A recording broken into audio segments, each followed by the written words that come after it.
আসসালামু আলাইকুম রহমতুল্লাহ। আমি আজ তোমাদের মাঝে যে অনুশীলনটি নিয়ে আলোচনা করব এটা নবম দশম শ্রেণীর 16 অধ্যায়। আর সেই 16 অধ্যায়ের 16.2 যে অনুশীলনী আছে তার 5 নাম্বার প্রশ্নটা। আর এই 5 নাম্বার পরিমিতি, বিশেষ করে তোমরা যারা নবম দশম শ্রেণীর ছাত্রছাত্রী আছো অথবা যারা 2025 সালে এবার এসএসসি পরীক্ষা দিবা, তাদের কাছে পরিমিতি এই অধ্যায়টা একটু কঠিন তোমাদের কাছে লাগে। কিন্তু আসলে তোমরা বীজগণিতের মতো যদি পরিমিতিগুলো, তারপর তোমরা এই তো ত্রিকোণমিতি গুলো যদি এরকম করো, সময় যদি দাও, দেখবা এই অঙ্কগুলো মূলত সহজ হবে। তাহলে এই প্রশ্নটা, এই 5 নাম্বার যে প্রশ্নটা আছে পরিমিতির, এই 5 নাম্বার প্রশ্নটা দেখা যায় যে বিভিন্ন বোর্ড পরীক্ষায় পূর্ববর্তী যে পরীক্ষাগুলো হয়েছে সেই বোর্ড পরীক্ষাগুলোতে এই প্রশ্নটা অনেক ওরা ধরছে।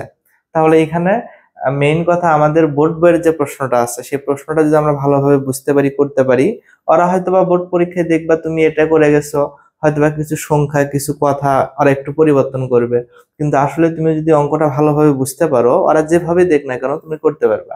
তাহলে দেখি তো এখানে কি বলছে। 5 নাম্বার প্রশ্নটা, যে দেখো, একটি বর্গক্ষেত্রের পরিসীমা একটি আয়তক্ষেত্রের পরিসীমার সমান। কথা একটা এখানে বলছে, এক লাইন মনে রাখবা। আয়তক্ষেত্রটির দৈর্ঘ্য প্রস্থের 3 গুণ এবং ক্ষেত্রফল 768 বর্গমিটার, এটা একটা কথা। আচ্ছা, 3 নম্বর লাইনে কি বলছে, প্রতিটি 40 সেন্টিমিটার বর্গাকার পাথর দিয়ে বর্গক্ষেত্রটি বাঁধতে মোট কতটি পাথর লাগবে। আচ্ছা, তাহলে এখানে একটা কাজ করে নেব আমরা। এখানে দেখতেছি যে প্রথমে যেটা বলছে, একটি বর্গক্ষেত্রের পরিসীমা একটি আয়তক্ষেত্রের পরিসীমার সমান, কিন্তু সেই আয়তক্ষেত্র বা বর্গক্ষেত্রের দৈর্ঘ্য কত, প্রস্থ কত, বা আয়তক্ষেত্রের এরকম কোনো কিছু ওরা বলেনি। কিন্তু এখানে একটা শর্ত দিয়ে রাখছে, দেখো, যে আয়তক্ষেত্রটির দৈর্ঘ্য প্রস্থের 3 গুণ এবং ক্ষেত্রফল 768 বর্গমিটার। তাহলে এখানে আমরা এই দ্বিতীয় লাইনটা আগে করব। এই তো এখান থেকে এই লাইনটা আমরা আগে করব, এইটুকু আমরা আগে করব। তাহলে দেখো, এই কথা মতে আমরা লিখবো, যেহেতু এখানে বলছে আয়তক্ষেত্রটির দৈর্ঘ্য প্রস্থের কয় গুণ, 3 গুণ। তাহলে তোমরা এখানে লিখবা যে, দেখো, যে মনে করি এখান থেকে লিখতে পারো। এখান থেকে আমি লিখলাম, দেখো, আয়তক্ষেত্রটির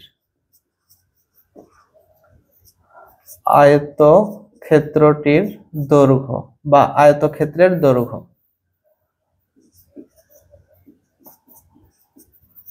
আয়তক্ষেত্রের, আচ্ছা, প্রথমে বলছে কি, যে আয়তক্ষেত্রটির দৈর্ঘ্য প্রস্থের 3 গুণ, তাহলে আয়তক্ষেত্রের প্রস্থ, তাহলে আমরা প্রস্থটা ধরে নিলাম x মিটার। আচ্ছা, তাহলে আয়তক্ষেত্রের এবার কি হবে, এ তো দৈর্ঘ্য, তাহলে দৈর্ঘ্যটা বলে দিছে যে দৈর্ঘ্যটা প্রস্থের 3 গুণ, তাহলে প্রস্থের যদি 3 গুণ হয় তাহলে 3x, এ তো মিটার। আচ্ছা, তাহলে আমরা আয়তক্ষেত্রের প্রস্থ বের করছি, দৈর্ঘ্য বের করলাম। তাহলে এবার আয়তক্ষেত্রের আমরা কি বের করব, ক্ষেত্রফল। দেখো, আমরা ক্ষেত্রফলের সূত্র জানি, সূত্রটা লিখে দিচ্ছি। দেখো, যে দৈর্ঘ্য গুণন প্রস্থ। তাহলে এখানে আমাদের দৈর্ঘ্যটা কত, 3x, গুণন প্রস্থটা কত, x।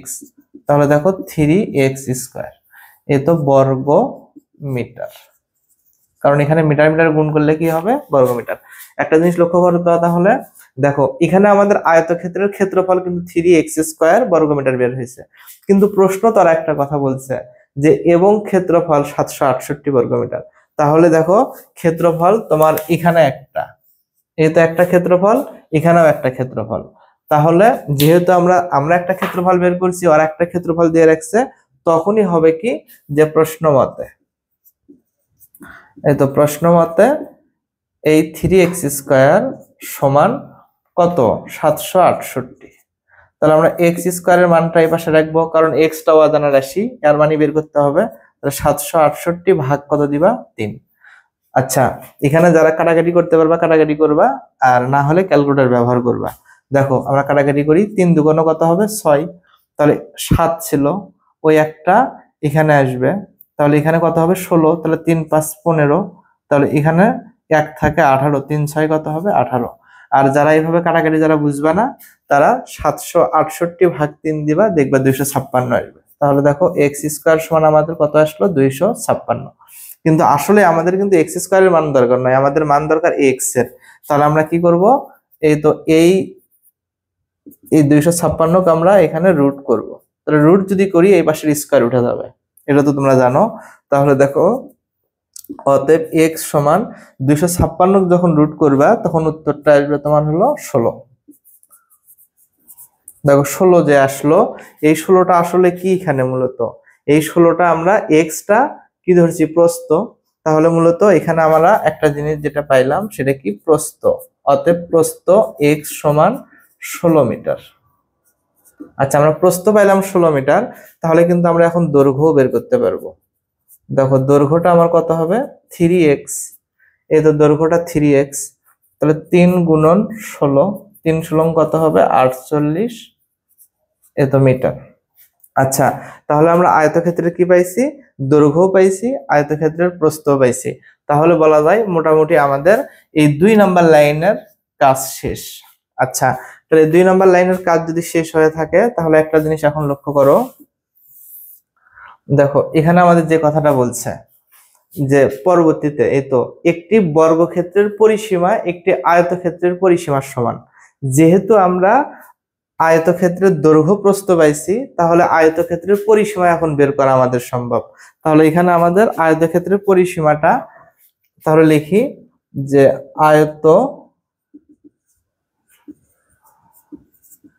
আয়তক্ষেত্রের পরিসীমা। দেখো আয়তক্ষেত্রের পরিসীমার সূত্রটা আমরা জানি 2 ইন্টু এত দৈর্ঘ্য যোগ প্রস্থ। তাহলে 2 ইন্টু আমাদের দৈর্ঘ্যটা এখানে কত, দৈর্ঘ্যটা আমরা বের করছি এই তো 48 প্লাস আমাদের প্রস্থটা কত 16 এই তো মিটার।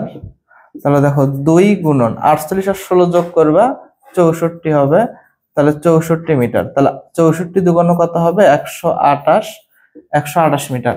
আচ্ছা 128 মিটার যদি হয় তাহলে এখানে আমাদের আয়তক্ষেত্রের এটা কি বের হলো পরিসীমা, পরিসীমাটা হচ্ছে হলো 128 মিটার। আচ্ছা তাহলে একটা জিনিস এখন লক্ষ্য করো যে এখানে যে কথাটা বলছে একটি বর্গক্ষেত্রের পরিসীমা একটি আয়তক্ষেত্রের পরিসীমার সমান। তাহলে এখানে আমরা বলতে পারি যে অতএব এই শর্ত মতে যেহেতু আয়তক্ষেত্রের পরিসীমা বর্গক্ষেত্রের পরিসীমার সমান, তাহলে আমরা লিখবো অতএব বর্গক্ষেত্রের পরিসীমা, দেখো বর্গক্ষেত্রের পরিসীমা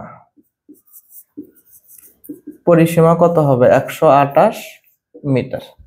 আচ্ছা বর্গক্ষেত্রের পরিসীমা বের হলো। তাহলে এখন যেহেতু এখানে বলছে বর্গক্ষেত্রের পরিসীমা আর বলছে যে পাথরগুলোও বর্গাকার, তাহলে এই বর্গক্ষেত্রের পরিসীমা যে 128 হয়, আমরা জানি কিন্তু যে এটা যদি একটা বর্গ হয় এই বর্গের কিন্তু তোমার 4টা বাহুই সমান। তাহলে 4টা বাহুর সমষ্টি যেটা হবে সেটাই কিন্তু পরিসীমা। তাহলে আমরা বর্গের যদি এক বাহু বের করতে চাই, এই 4টা বাহু যদি তোমার এই 4টা বাহু যদি কত হয় এখানে 128 হয়, আমি যদি বলি যে এই ঘরটার 4টা দেওয়ালই সমান, 4টা দেওয়ালের যোগফল 128, এখন যদি বলা হয় যে তাহলে এক দেওয়ালের মান কত, তখন তুমি কি করবা যে 4 দিয়ে কি দিবা ভাগ দিবা, 4 দিয়ে ভাগ দিলেই কিন্তু একটার মান বের হবে। তাহলে দেখো আমরাও সেই ক্ষেত্রে তাই করব, বর্গক্ষেত্রের আমরা কি লিখবো এক বাহু। দেখো 128 ভাগ 4, তাহলে আমাদের হবে হলো 32। তাহলে এখানে আমরা পেলাম বর্গক্ষেত্রের এক বাহুর দৈর্ঘ্য পেলাম কত 32 মিটার। আচ্ছা বর্গক্ষেত্রের এক বাহুর দৈর্ঘ্য যদি আমরা 32 মিটার পাই, তাহলে দেখো তো বর্গক্ষেত্রের আমরা ক্ষেত্রফলটা কত পাবো। ক্ষেত্রফলের আমরা সূত্র জানি বাহু স্কয়ার অথবা দৈর্ঘ্য স্কয়ার। আমরা এজন্য এখানে কি করলাম ক্ষেত্রফলটা দৈর্ঘ্য স্কয়ার, তাহলে 32 এর উপর স্কয়ার, দুইটা 32 গুণ করবা, দুটা 32 গুণ করলে হবে তোমার 1024 বর্গ মিটার, 1024 বর্গ মিটার। তোমরা এখানে ক্যালকুলেটর ব্যবহার করতে পারো। আচ্ছা তাহলে দেখো আমাদের মূলত এখানে যে কাজটা ছিল এই দ্বিতীয় লাইনের কাজটা, এই প্রথমে যেটা দেওয়া ছিল এটার কাজও আমাদের শেষ হয়েছে। এখন আমাদের পরবর্তীতে দেখতে হবে যে এই কথাটা এখানে কি বলছে, এই তো 3 নাম্বার লাইনে যে প্রতিটি 40 সেন্টিমিটার বর্গাকার পাথর দিয়ে বর্গক্ষেত্রটি বাঁধতে মোট কতটি পাথর লাগবে। তাহলে পাথরগুলো কিন্তু কি আকৃতি, এখানে 40 সেমির কথা বলছে, আমরা পুরো অঙ্কটা করছি মিটার দিয়ে, তাহলে অবশ্যই এই সেন্টিমিটার যেটা আছে এই সেন্টিমিটারকে আমার কি করতে হবে মিটার করতে হবে। তাহলে দেখো আমি তাহলে একটু উপরের এটা মিশে দিচ্ছি। আচ্ছা, বাকিটুকু আমি উপরে একটু করতেছি, লক্ষ্য করো। দেখো এখানে যে কথাটা বলছে যে প্রতিটি 40 সেন্টিমিটার বর্গাকার পাথর। আচ্ছা, তাহলে আমরা লিখি যে বর্গাকার পাথরের দৈর্ঘ্য, বর্গাকার পাথরের দৈর্ঘ্য মানে প্রতিটি পাথরের দৈর্ঘ্য বলতে পারো যে 40 সেমি। আচ্ছা, আমরা এই সেমি কি করব, মিটার করব। তাহলে অবশ্যই সেন্টিমিটার ও মিটার করবে গেলে কত দিয়ে ভাগ দেওয়া লাগে, 100 দিয়ে। এই তো মিটার হয়ে গেল। তাহলে 100 দিয়ে যখন ভাগ দিবা তখন 0.4 মিটার আসলো। তাহলে দেখো প্রতিটি বর্গাকার পাথর, প্রতিটি বর্গাকার পাথরের দৈর্ঘ্য আমাদের কত আসছে এখানে, 0.4 মিটার। তাহলে বর্গাকার পাথরের আমরা এখন কি বের করব, বর্গাকার পাথরের, এই তো পাথরের ক্ষেত্রফল। তাহলে ক্ষেত্রফলের সূত্র আমরা তো জানি যে যেটা দেওয়া থাকে তার উপরে স্কয়ার, মানে বাহু স্কয়ার অথবা দৈর্ঘ্য স্কয়ার, যে দৈর্ঘ্য তার উপরে স্কয়ার। যখন তুমি এটা গুণ করবে দুইবার তখন দেখবা 0.16 কি হবে, বর্গমিটার। তুমি এটা ক্যালকুলেটর দিয়ে গুণ করে দেখবা, 0.4 গুণন 0.4 দিলে দেখবা 0.16 বর্গমিটার আসবে। আচ্ছা, এখন আমার বলছে যে বর্গক্ষেত্রটি বাঁধতে মোট কতটি পাথর লাগবে। তা আমাদের বর্গক্ষেত্রের এই তো যে ক্ষেত্রফলটা কত বের হয়েছিল, 1024। তাহলে এই জায়গাটা বাঁধতে আমাদের কতটি পাথর লাগবে, তাহলে সেক্ষেত্রে আমরা লিখবো অতএব পাথর লাগবে। দেখো অতএব পাথর লাগবে, তাহলে ওই 1024 এই ক্ষেত্রফল আর এটাতে ভাগ দেবো 0.16 টি। তোমরা যখন এটাতে ভাগ দিবা 1024 ভাগ 0.16 দিবা তখন উত্তরটা আসবে তোমার এই তো 6400টি। এই তো এটা অ্যান্সার। তাহলে ওই বর্গক্ষেত্রটি বাঁধতে আমাদের 6400টি কি পাথর লাগবে। আশা করি এইভাবে ধাপে ধাপে, এরকম ধাপে ধাপে তোমরা অঙ্কটা করার চেষ্টা করবা, তাহলে দেখবা প্রশ্ন যতই কঠিন হোক না কেন যদি বুঝে করতে পারো তাহলে খুব সহজ হয়ে যাবে। আর আশা করি সবাই ভিডিওটা শুরু থেকে শেষ পর্যন্ত দেখছো এবং বুঝতে পারছো। আর সামনের কোনো একটা ভিডিও নিয়ে আবার তোমাদের সাথে দেখা হবে। আজ এ পর্যন্তই, সবাই ভালো থাকো, আল্লাহ হাফেজ।